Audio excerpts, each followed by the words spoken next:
So welcome everybody to Workforce Wednesday. Today our topic is resume writing, the art of persuasion. Our presenter today is Andrea Skipper. My name is Olga Escamilla, and I also have Krista Mosher here, and we are the TCAL hosts. So at this time, I want to welcome our presenter, Andrea Skipper. Andrea is a post-exit workforce integration coordinator at Community Action Incorporated of Central Texas. She has experience teaching both ESL and ABE classes. She previously worked as an employee experience manager in the fashion retail sector, and she has an MBA in management and human resources from Louisiana State University, Shreveport. So welcome, Andrea, and you are on. All right. Thank you, Olga. Hello, everyone. I'm Andrea Skipper. All right. So today we're going to be talking about resume writing, the art of persuasion. There's also my contact information right down here. If you need to get in touch with me, I'll also put it in the chat at the end of our presentation. So today we're going to be going over the purpose of the hiring process in general, the importance of job descriptions, how artificial intelligence affects the hiring process, what recruiters want, what kind of things our students should be avoiding, and how we can set students up for success. So we're going to be doing a quick poll, and we want to know, how often do you discuss employment with students? All right. So we can see most of the people here today are discussing employment with their students often, a few of them sometimes, and a couple of you rarely. So we've got some variety here on how often we are discussing our employment. So I asked you how often you discuss employment with your students because employment actually affects all of our AEL programs across the state. So I pulled this information from AEL letter 02-21 that was relating to our AEL targets. And 2 of the 9 aspects that AEL programs are graded or scored on, if you will, they're relating directly to employment. So first, let's talk about, what do we mean by post-exit? We see that exit-based measure there. What is post-exit? So post-exit means that the student's period of participation, your program might call it their POP, their POP. This means that their period of participation has ended because they haven't attended a class with our program for the last 90 days. And that 90-day mark starts the second quarter, or Q2. So we're looking for at least 34% of these participants to have either gained employment or be enrolled in a post-secondary institution like a college or university. So once we get that measure of how many of them got a job or enrolled in college in that second quarter after leaving, we want to see 79.7 of those students still be employed or enrolled in the third and fourth quarter after exiting. And you see that 34%, it seems kind of low, but you have to remember that this includes all of the students who are exiting, including those that don't have social security numbers. And typically, if they don't have a social security number, their employment will not be loaded into our database, and they would not count as being employed unless your program has gone out and collected documentation to prove that employment. So in a nutshell, our students' employment should be important to every member of our AEL organizations, not just the administrators and program directors. And we are able to impact our organization's performance by preparing students for the employment market, including resumes, which is what we're going to be focusing on today. So many people, including many of our adult ed students, think the hiring process is just putting their best foot forward and trying to impress employers with how much they know and how much experience they have. But that's not exactly the case. During the hiring process, we're supposed to be working to prove to employers that we have the skills we need for the job, the personal qualities we need, and also to fit in with the organizational culture. An example of this culture fit that they would be looking for is Apple, a few years ago had this idea of think different. So everyone that's working at Apple, they want to know how you think different when you're working to get a job there. So in the interview, they would want to express how they're able to think different from other people to prove that they're a culture fit for that organization they're applying for. It's important to remember we're not just trying to be the best person. We're trying to be the best person for that specific position at that specific company. And it's also important to note to students that they should never lie on a resume or job application because it's not only unethical, but it's also a danger to their employment. Employers in many states, which this includes Texas, have at-will employment that allows employers to terminate employment for any reason at their will, unless it's an illegal reason, such as race or gender discrimination. And these types of employment relationships make it very easy for employees to be fired for infractions like untruthful details on a resume.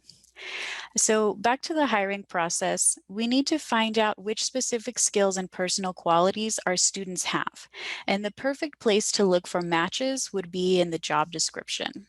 So job descriptions, they're very important to human resources staff, and that's for a few different reasons.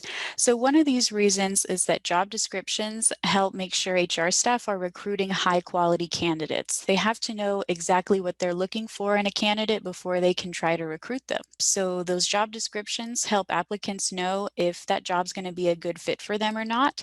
And if it's not a good fit for them, they don't have to waste their time applying, and HR staff don't have to waste their time reading resumes for highly unqualified people. They also use the job descriptions to help set expectations for responsibilities of each employee, and so they're utilized well after the hiring process. And the way that they're using that job description after the hiring process is to make it easier for management to hold their employees accountable for performance.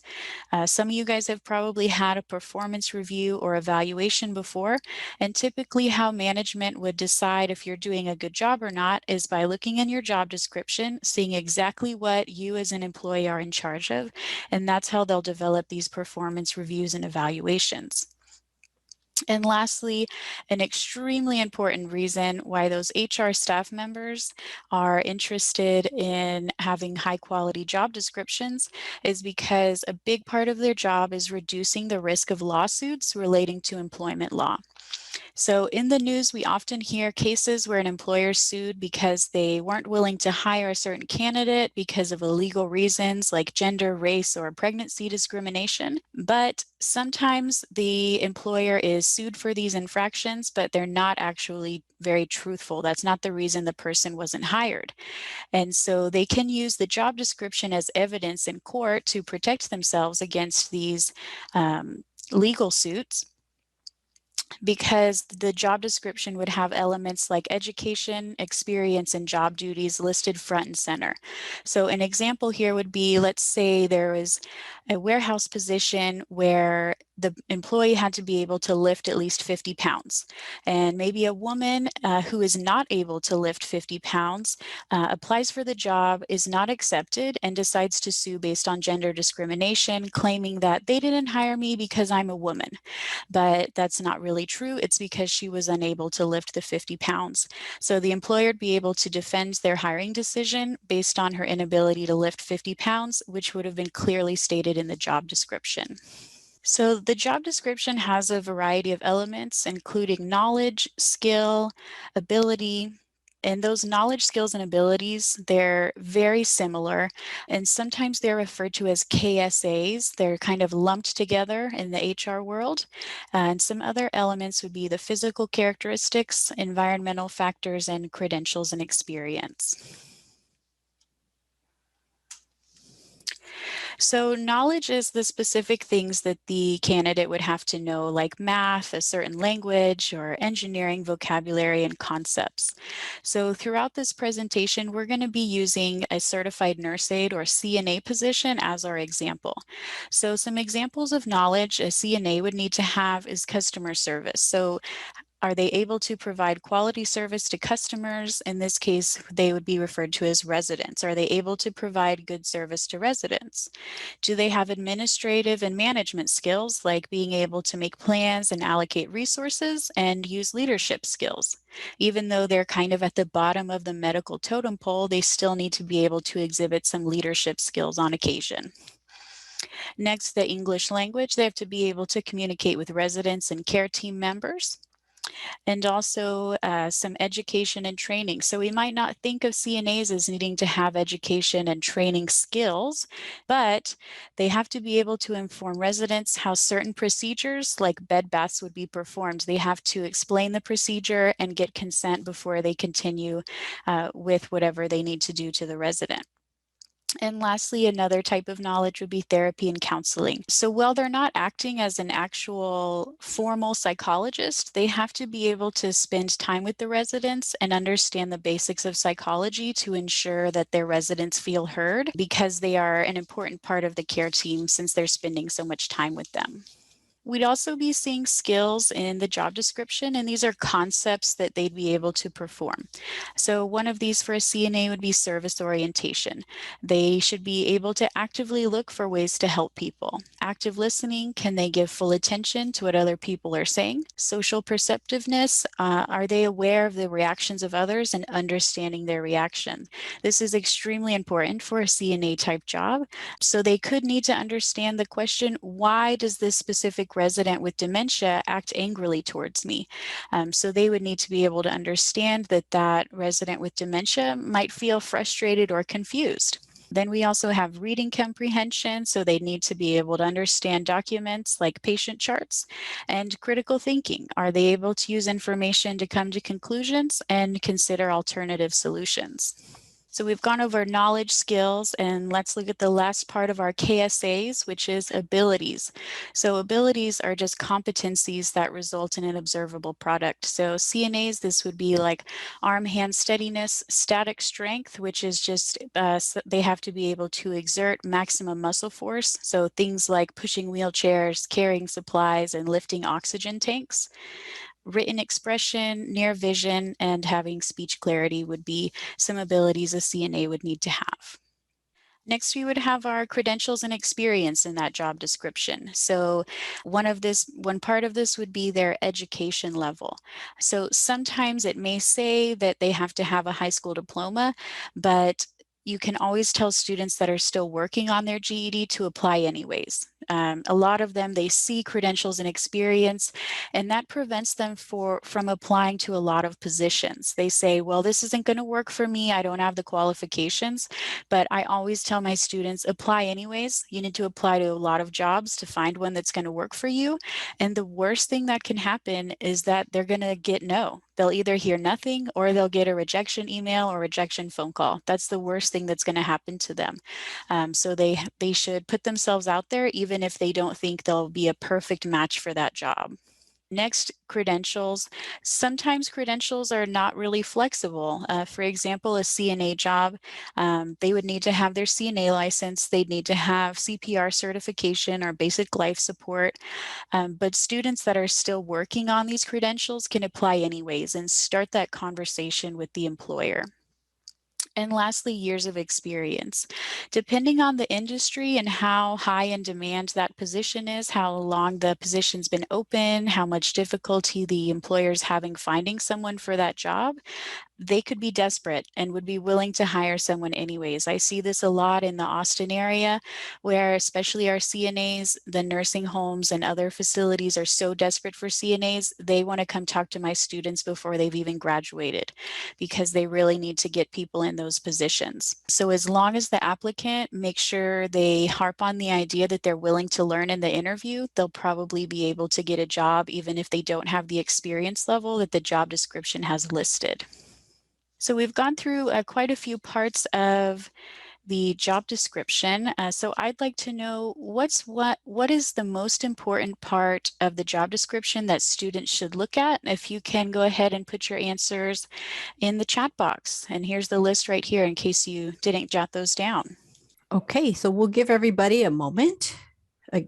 Okay, here they come. Skill, says Marie. Nancy says experience. Oh, they're coming in quick. Gerald says skill. Cheryl says ability. Anne says skills and ability. Wendy says ability. Kelly says all of them. LOL. Doris says ability. Evangeline says KSA. Kippy says all the above. Mary says the most important thing to look at is the job requirements. Heather says ability. Stella says skills and ability. So some people are saying all of them. Some are saying skills and ability. Thank you all for responding. Good, good. And so some of those things they'd be willing to teach them on the job. Some of them they wouldn't. I also saw we had a question from Stella. How did they know if they would be able to lift 50 pounds? So for some positions, they could have them exhibit that skill during the interview process. They could have them come in a room and have them, lift something that's 50 pounds. If they can do it, they continue in the process. If they can't do it, they don't continue in the process. Sometimes they do physicals and they have you do the lifting at the physical piece, right? Mm-hmm. Okay. All right. So now that we've looked at the job description specifically, I want to bring up the point of artificial intelligence. I think this is something that a lot of people don't recognize as something that impacts their ability to get a job, but it is very influential. 98% of Fortune 500 companies use applicant tracking systems to screen resumes before a human even looks at it. So our students or you might have thought you had the best resume in the world, but you aren't getting any interviews. This could be because what's in your resume is not matching the count is not matching the count of matching words. So what happens is the recruiter or hiring manager uploads a job description into this applicant tracking system, and it's kind of like a robot. It goes through and it matches your resume you uploaded to the job description, and they're looking for a certain number of words that are matching between the two before your resume will make it through the process to get in front of a human who would actually be reading the resume. So a lot of times I tell students that and they say, well, how am I supposed to know what to put in there? What should I do? And so what I always tell them is to look at the job description. And the thing you should focus on the most from that when you're building your resume is to look at those strong action verbs. You're really wanting to match those strong action verbs from the job duty list to your experience from work that you've had before. And you can also look for the specific phrases used to describe the credentials. So maybe you have a student who has completed their associate's degree recently. So if the job description writes out the word associate's degree, then on your resume, you should ensure that it has written out associate's degree. So there's another match between the job description that's uploaded and then the resume that you're uploading. So why do companies use this process of artificial intelligence?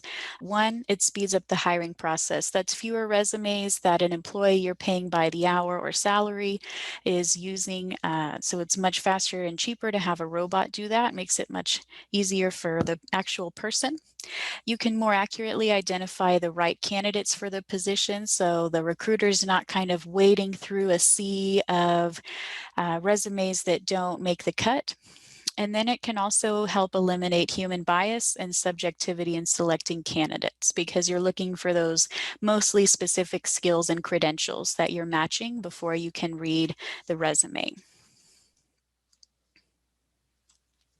Andrea, before you Yes. continue, we had a comment from Ludmila and she says skills that are necessary for the job is the most important thing. And then Kelly had a question. She said it looks at the cover letter as well, correct? It does, yeah. Mm-hmm.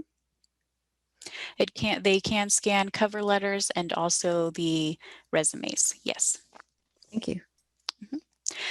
So let's say you've talked about all of these things to students. They might feel a little discouraged. A lot of times they feel like they don't have anything to offer, especially if they, are just have their GED. Maybe they've only done like a fast food job before, something like that. They might say, well, how am I supposed to get an office job or an HVAC technician job or something like that? So what you would focus on with them is transferable skills. So we'd have our transferable skills and also focusing on a willingness to learn. That is so, so, so important. Employers want to see that willingness to learn from any age group, from any experience level. They want to know that they're willing to offer that. So having that discussion with students and letting them know that they need to be exhibiting a willingness to learn is very important. And students can also focus on the credentials they've obtained. They might say, well, I mean, I only have this CNA certificate and it's just not a lot. And this isn't where I want to be, but this is where they are right now. And so having that conversation of put out everything that you have to offer here is so important for building them up and getting them ready. So, all right. So we're at a stopping point here. If you have any questions, you can put those in the chat now and we'll get those answered for you. A lot of great information, a lot of very important information for our students to know, for us to, tell our students, inform our students of. Anybody have questions? We'll give you a minute. Okay. Evangelina says, how important is a cover letter? So how important the cover letter is going to vary from position to position. So if you're looking at, a relatively lower paying entry level position, a cover letter is not going to be quite as important, especially if it's a job that's in very high demand. If you are competing for a position that's not and has high of demand and you think that you'll be competing against people with more skills than you or more education than you, the cover letter is essential. So an example for that, a CNA, I don't think a cover letter is going to be necessary because there are so many job openings for that. As long as you have that certificate, you've got your first foot in the door already. On the contrary, maybe you have a student that's done, some type of clerical certificate like a Microsoft Office specialist. Those students are going to be competing with people who have associate's degrees, bachelor's degrees, retirees looking for part-time jobs. It's going to be much more competitive. And I would say good luck getting an interview without a cover letter. So it really depends on the position. So I'd say the focus there would be competitiveness and the level of experience. So as you go up in competitiveness and the level of required experience, the more likely you are to need a cover letter to be able to get an interview even. Okay, we have another question that says, if an applicant has more than 30 years on a job, are the prior jobs necessary to list? Okay, that's a good question. I get that a lot, especially from some of my older students. So we're going to focus in a little while. One of the key things is to make your resume only one page. So it depends on how many jobs they've had over the 30 years. Typically, you'd want to have the last 3 jobs or up to maybe 10 years. One of the two of those, depending on space on your resume, but it's definitely not necessary to list every single job they've ever had if they have changed jobs a lot over those 30 years. Okay, this said same job for 30 years. So it would just be that one job. They might focus on, so I'm not going to say anything. All right. So the next question is from Ludmila, and she says, how does a person show on the resume his or her willingness to learn? That's a good question. So the part of the resume where that would be listed would be up in that professional summary section at the top of the resume. That's sort of a condensed version of their tell me about yourself question, and they would want to list willing and ready to learn about the medical field or the industrial field or whatever field they're applying for. That's where they would list that as something on their resume. Very good. Good question. Thank you. And I think that's all for questions at this time. All right, great. So now we're going to talk about exactly what recruiters are wanting. So they want to have some contact info on the resume. They want it to be only one page. They want to see some sections. And within those sections, they want to see bullet points with action verbs and accomplishments. And we'll go into more detail in each of these sections in just a moment.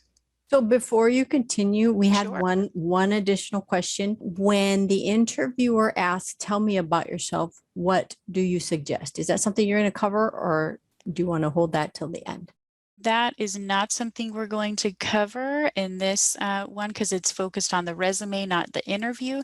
But when they're asked, tell me about yourself, they're looking for your past positions, your education level, the skills you have, and why you want to work in that position, really. That's what I always tell my students to say. So an example for that could be, let's say it's a CNA, they've just finished CNA school, they're applying for a job, and they've worked as a supervisor at Whataburger before. They might say something like, I have gained leadership and customer service skills working as a supervisor at Whataburger. I've recently completed my CNA certification. I have my GED, and I'm very interested in working at this facility because you guys have a wonderful reputation in the community, and I'd love to join your team to make a difference. Something like that would be, I would say, an ideal answer to the tell me about yourself question. That was great for off the cuff. I teach Thank you. the interviews to a lot of students, especially the CNA ones. So if any of you are, I do have a PowerPoint pre-made. If you guys want that sent out to you, you can send me an email. I'll put that in the chat, or Olga can put it in the chat and I'll send that over to you. You can take a look at that. It's specifically about interviews. All right. So we're going to look at our first section, our contact information.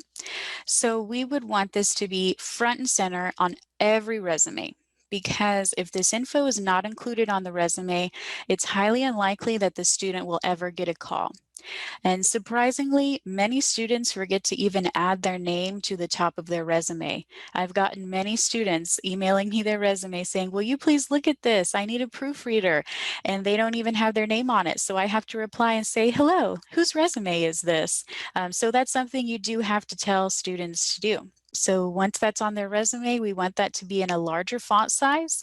And that's because the recruiter, let's say they have a stack of printed resumes, they need to be able to flip through that quickly to find the resume they're looking for. And remember, we're focusing on the recruiter is who we're writing the resume for. It's not about what's easy for us. It's about what makes it easy for that recruiter to find my resume and have it stand out. So once we've got that on there, we need to also have our email address. Email is the most common type of communication for interview requests and things like that to be sent. So our students need to have a personal email address. It should not be a work email address, because their employer has access to any of those emails and they could potentially lose their job if their current employer knows they're trying to leave. Because remember, Texas is an at-will employment state. We also need to talk to them. Not only should they use a personal one, but it should be a professional sounding one. Back in my recruiting days, I could not tell you how many times I looked at a resume and it had an email like bigdaddy101@gmail. They don't want to see that on the resume. It should be something, simple, professional, with at least some part of their name in the username section of that email. So they need to have the email and also their phone number. Students do need to be reminded that they, first of all, need to have a voicemail set up. It needs to have a professional sounding voicemail message. And they need to have space in their voicemail box, because if a recruiter is calling them to set up an interview, they don't pick up, your student doesn't pick up the phone, and they're not able to leave a voicemail, it's highly unlikely that that recruiter will try to reach out again. So having those conversations with students is really important. And lastly, in the past, it was commonplace to have your entire mailing address on the resume, but that's not the case so much anymore. It should really just be the city, state, and possibly the zip code, because if a recruiter is trying to reach out to the student, they're not going to send them a letter in the mail asking for an interview. They would include their full address on the application, but we don't need to have that on the resume. So we see this contact info on the screen. This is in a horizontal layout, but this is another option.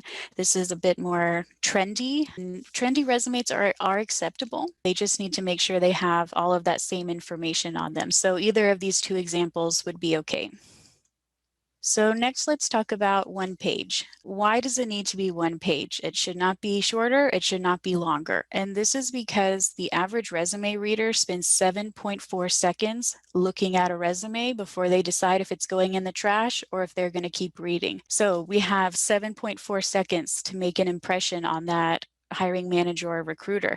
So if it's, going to be multiple pages, they're not going to spend time looking at multiple pages before they decide if it needs to go in the trash or not. So some people might argue, and you might say, well, I've always heard a resume should be longer than that. It depends on the position.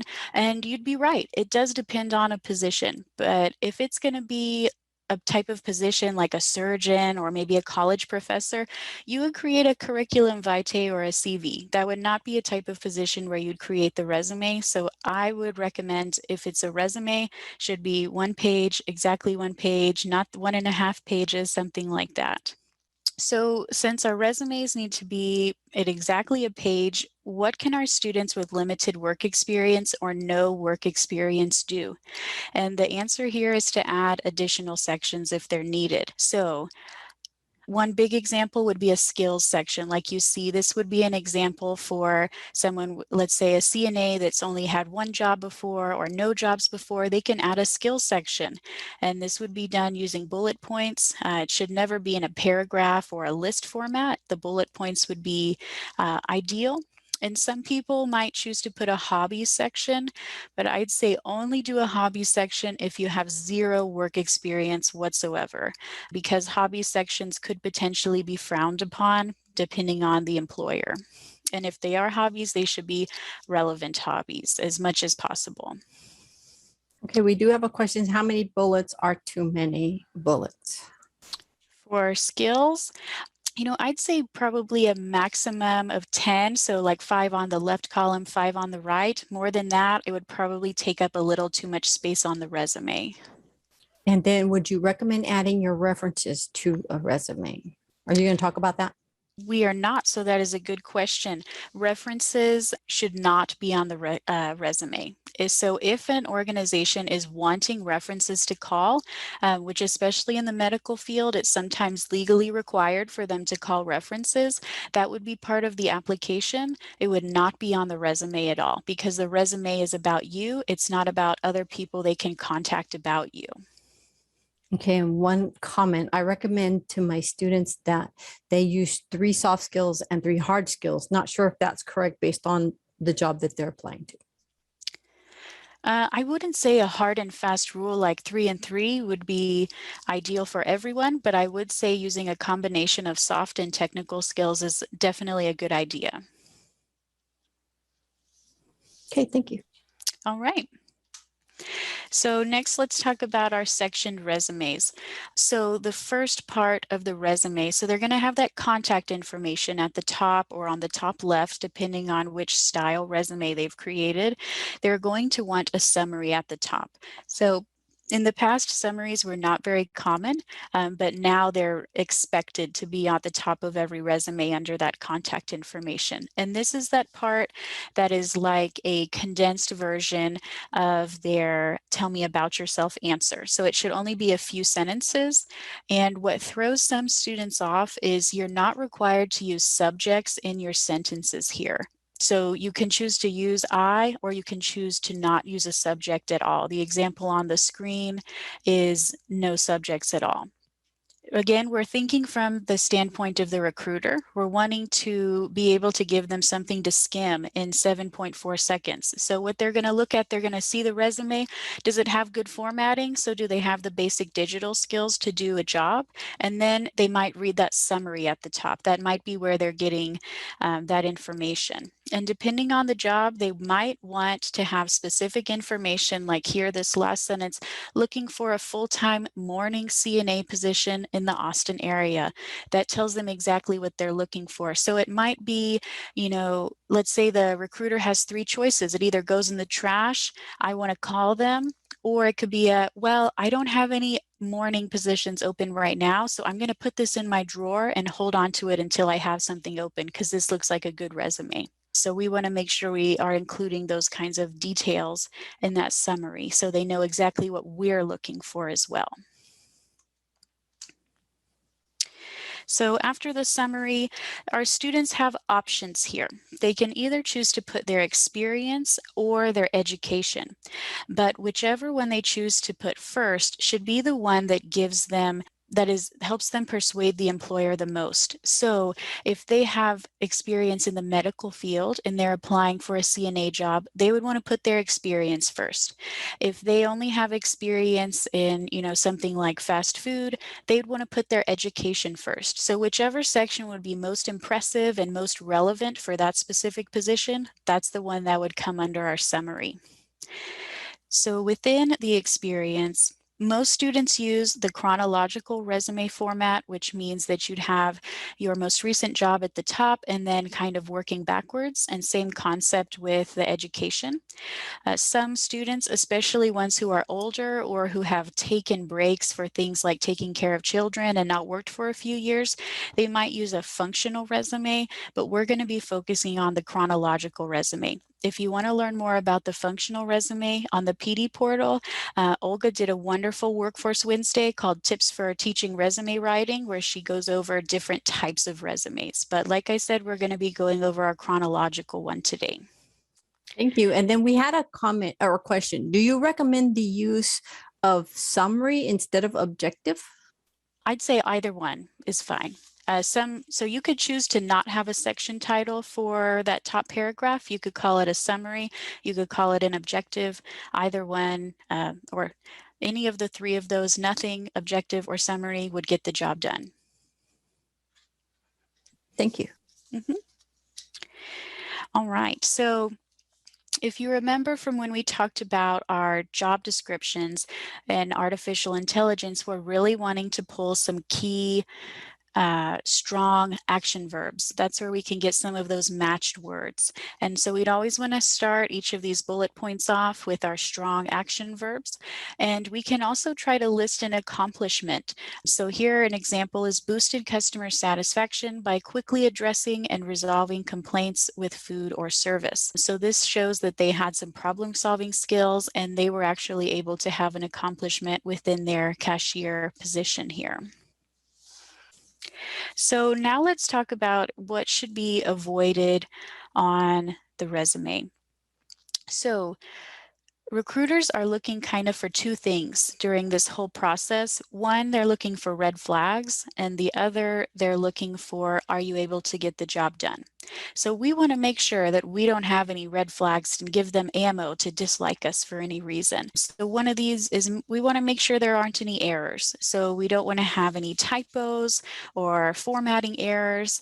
And so I always tell my students, I recommend getting 2 native English speakers to check over your resume before you submit it for any job.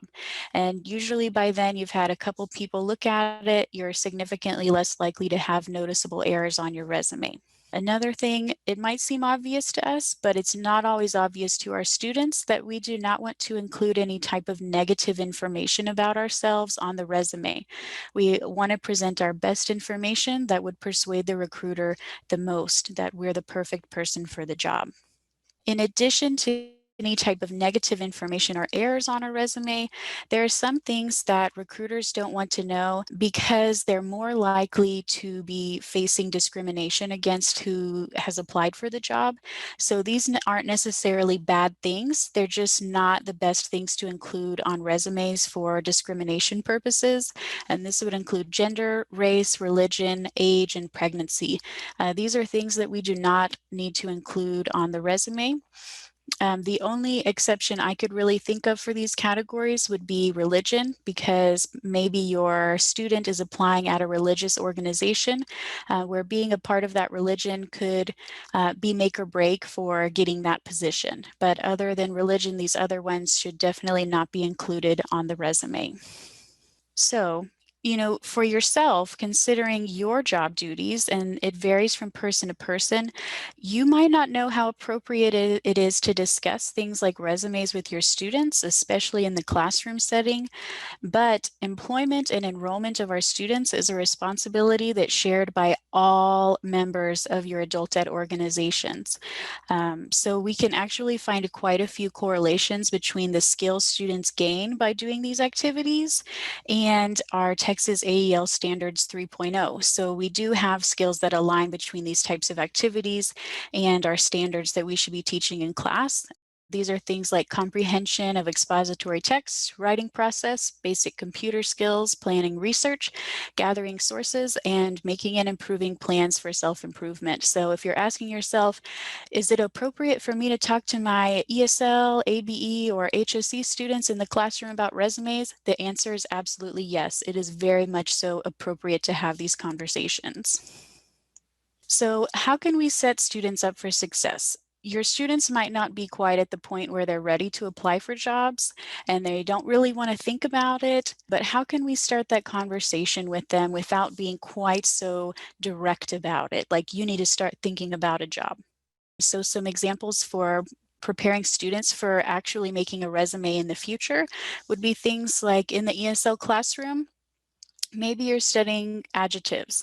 So an activity you could do is, have the students think of different jobs that they might be interested in, and you say, okay, describe this person. What kind of things do they need to be able to do? What kind of descriptions do they need to have?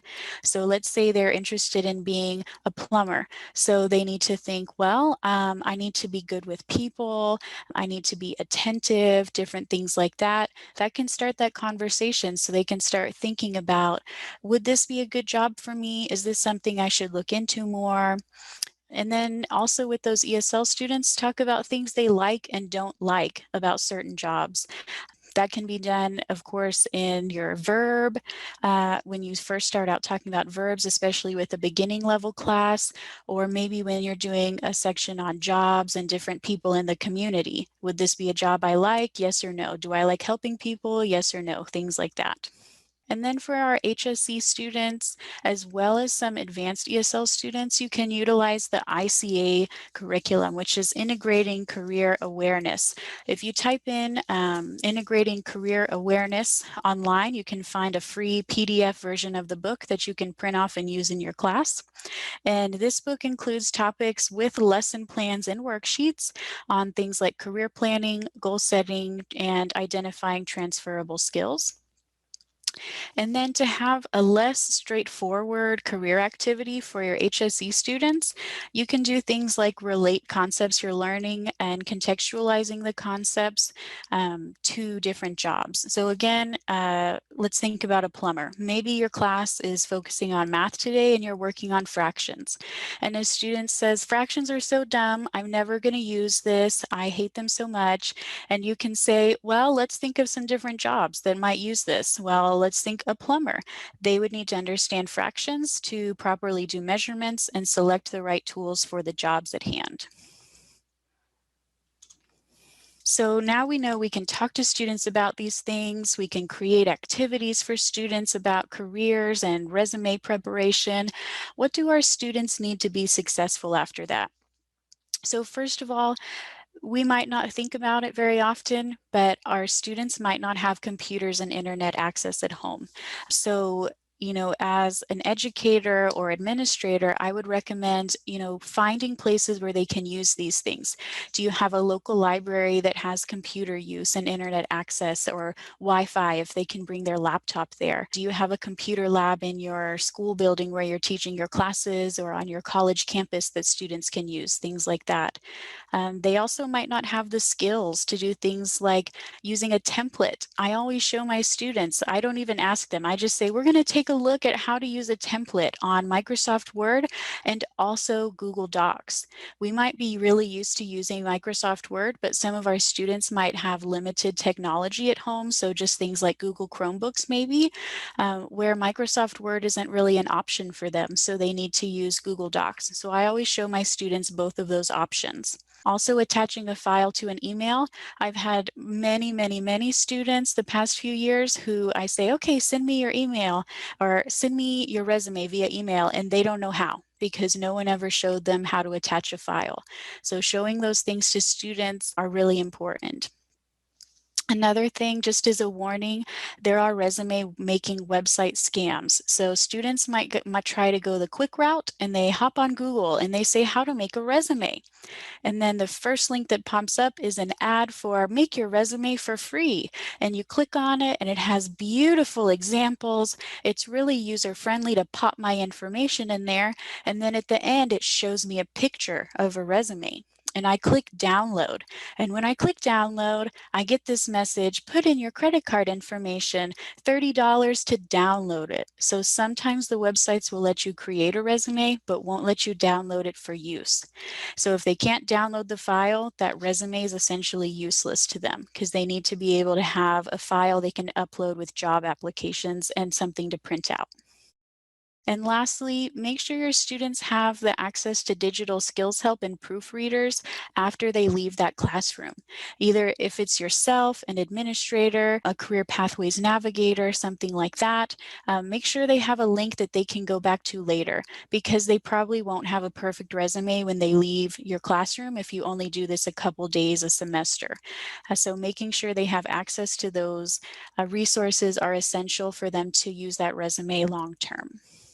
So just to wrap up here, we've gone over quite a bit of information. So we're just going to hit the key points here. Our hiring process is focused on proving we're the perfect person for a specific job and not just any job in general. The job descriptions give us crucial information to make it through artificial intelligence systems that screen resume and also help us guide our resume creation process by identifying transferable skills and those strong action verbs. Recruiters are looking for resumes that have contact info, a summary, organized sections, and is only one page long. Resume writers should avoid unnecessary information and anything that would be a red flag to the recruiter. We can use activities in the classroom to prime our students for career success, even if they're not ready to make resumes right now. And we need to make sure we have some resources to help students reach their goals once they're leaving our class lesson that day. At this time, do we have any questions?